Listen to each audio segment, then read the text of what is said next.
కలియుగంలో దేవుళ్ళు లేరు అని చాలా మంది అంటూ ఉంటారు కదా. కానీ మన పురాణాల ప్రకారం ఈ భూమిపై ఇప్పటికీ ఒక మహాశక్తి తిరుగుతోంది. అవును, త్రేతాయుగంలో రాముడికి సేవ చేసిన ఆంజనేయుడు, అలాగే ద్వాపర యుగంలో కృష్ణుడి పక్కన నిలిచిన హనుమంతుడు ఈ కలియుగంలో కూడా మన మధ్య సజీవంగా ఉన్నాడు. ఆయనకు మరణం లేదు. ఇప్పటికీ హిమాలయాల్లో హనుమంతుడిని చూసిన వారు కూడా ఉన్నారు. ఒకవేళ ఆయన బ్రతికే ఉంటే ఎక్కడ ఉన్నాడు, ఎందుకు ఉన్నాడు? ఈరోజు మన వీడియోలో హనుమంతుడు ఇప్పటికీ చిరంజీవిగా ఉన్నాడా లేదా, అసలు ఉన్నాడు అనడానికి గల 5 కారణాల గురించి, అలాగే మన పురాణ రహస్యాల గురించి అయితే తెలుసుకుందాం. వీడియోను ఎక్కడ కూడా అస్సలు స్కిప్ చేయకుండా చివరి వరకు చూడండి. హిందూ ధర్మం ప్రకారం ఈ సృష్టిలో 8 మందికి అమరత్వం అంటే మరణం లేని తనం ప్రసాదించబడిందనమాట. వీరిని అష్ట చిరంజీవులు అంటారు. అశ్వత్థామ, బలివ్యాసో, హనుమాంచ, విభీషణ, కృపా, పరశురామశ్చ సప్తశే చిరంజీవిన అంటే ఏంటో తెలుసా? ఈ శ్లోకంలో స్పష్టంగా హనుమంతుడి పేరు ఉంది. అయితే హనుమంతుడికి ఈ అమరత్వం ఎలా వచ్చింది? రామాయణ యుద్ధం ముగిసి శ్రీరాముడు తన అవతారాన్ని చాలించి వైకుంఠానికి వెళ్లే సమయంలో హనుమంతుడు కూడా రాముడితో పాటు వెళ్లాలని అనుకున్నాడంట. కానీ శ్రీరాముడు, హనుమ, భూమిపై నా పేరు, నా కథలు ఉన్నంత కాలం నువ్వు ఇక్కడే ఉండి భక్తులను రక్షించాలి అనైతే ఆదేశించాడంట. ఆ రామాజ్ఞ ప్రకారమే స్వామి ఇప్పటికీ కూడా ఇక్కడే ఉన్నాడు.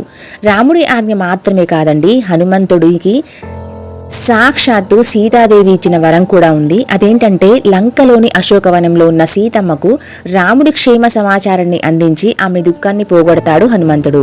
ఈ విషయం అందరికీ తెలిసిందే కదా.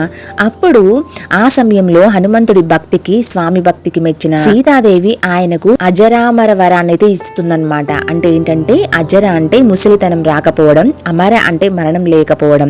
ఈ వరం వల్లే హనుమంతుడికి కాలంతో పని లేదన్నమాట. ఆయనకు చావు లేదు.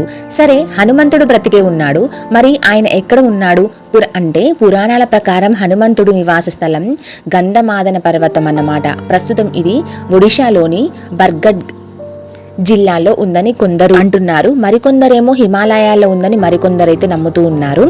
భాగవత పురాణ ప్రకారం అయితే కలియుగం ప్రారంభమైన తర్వాత హనుమంతుడు ఈ పర్వతాలపైకైతే వెళ్ళిపోయి అక్కడ ఉన్న కిన్నెరలు, కింపురుషుల మధ్య నివసిస్తూ నిరంతరం శ్రీరామనామ స్మరణలో మునిగిపోయాయి ఉంటాడని మళ్ళీ కొందరైతే నమ్ముతున్నారు. ఇప్పటికీ ఈ పర్వత ప్రాంతాల్లో రాత్రి వేళల్లో వింత శబ్దాలు, రామనామ జపాలు వినిపిస్తాయని అక్కడ ఉండే స్థానికులు అయితే చెప్తూ ఉన్నారు. ఇది చాలా ఆసక్తికరమైన విషయం అన్నమాట. శ్రీలంకలోని దట్టమైన అడవుల్లో మాతంగ్ అనే ఒక ప్రాచీన గిరిజన తెగ అయితే ఉంది. వీరు ఆధునిక ప్రపంచానికి చాలా దూరంగా ఉంటారు.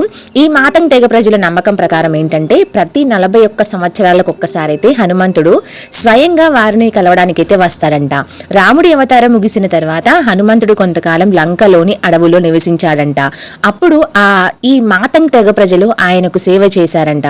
దానికి సంతోషించిన స్వామి ప్రతి 40 ఏళ్లకు ఒక్కసారి వచ్చి వారికి ఆధ్యాత్మిక జ్ఞానాన్ని అందిస్తానని మాట అయితే ఇచ్చాడంట.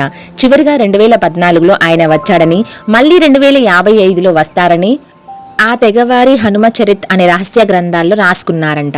ఇది ప్రపంచవ్యాప్తంగా ఎంతో మంది పరిశోధకులనైతే ఆశ్చర్యపరిచింది. ఎత్ర ఎత్ర రఘునాథ కీర్తనం తత్ర తత్ర కృతమస్తకాంజలిం అంటే ఈ భూమిపై ఎక్కడైతే శ్రీరాముని యొక్క కథ వినబడుతుందో, ఎక్కడైతే రామనామ జపం జరుగుతుందో అక్కడ హనుమంతుడు చేతులు జోడించి కళ్ళల్లో ఆనంద బాష్పాలతో నిలబడి ఉంటాడంట. కలియుగంలో ఎంతో మంది సాధువులకు, రామభక్తులకు హనుమంతుడు ఒక అపరిచిత వృద్ధుడి రూపం లేదా ఒక కోతి రూపంలోనూ దర్శనమిచ్చిన సంఘటనలు చరిత్రలో చాలానే ఉన్నాయి. తులసీదాస్ గారికి రామాయణం రాయడానికి ప్రేరణ ఇచ్చింది కూడా హనుమంతుడే అని చెప్తూ ఉంటారు. చూసారుగా, హనుమంతుడు కేవలం ఒక పురాణ పాత్ర కాదండి. ఆయన ఇప్పటికీ మన మధ్య ఉన్న ఒక సజీవ నమ్మకం, ఒక అమర శక్తి.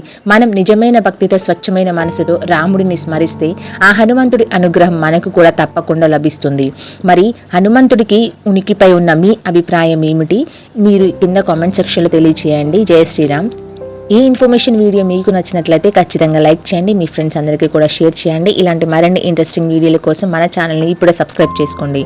Thank you for watching.